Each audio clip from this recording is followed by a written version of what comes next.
আমাদের মমতা দিদি কি বলছে এবারে সবাই খুব ভালো করে শুনবেন, তারপর ভিডিওটা উপরে ঠেলে দিবেন। সবাই ভিডিওটা দেখে যাবেন।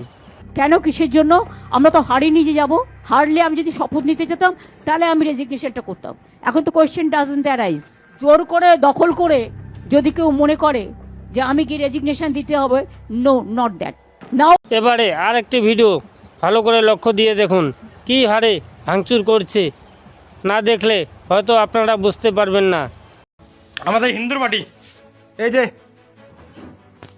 ঠাকুরের মূর্তি ঘুরে সব কিছু ভেঙে দিছে, বাড়ি ঘর আমার সব কিছু তেজ নাচ করে দিছে, চোখে সব কিছু ভেঙে দিছে। আমার বউকে একটা লাথি মারছে। এই যে হ্যাঁ, এইরকম অবস্থা করছে। দেখো আমরা তো হিন্দু না, আমরা তো হিন্দু, মানুষের বাড়িতে যায় তো আমরা এরকম অত্যাচার করি নাই না। দেখো আমার বউয়ের ঘর পর্যন্ত ছাড়ে নাই। বউয়ের সোনার রান্নাঘরটা, বউয়ের সোনা আমার 3 লাখ টাকা আমার বউয়ের সোনা নিয়ে গেছে। এই যে খালি বাক্স দিয়ে গেছে, আমার বিয়ে করা নতুন, এই যে খালি বাক্স দিয়ে গেছে। এই যে বাক্স, এই যে আমার রেজাল্ট, বই খাতা রেজাল্ট সেটা সব ছিঁড়ে ফেলছে, আধার কার্ড কিচ্ছু বাকি নেই আমার। এই যে অবস্থা।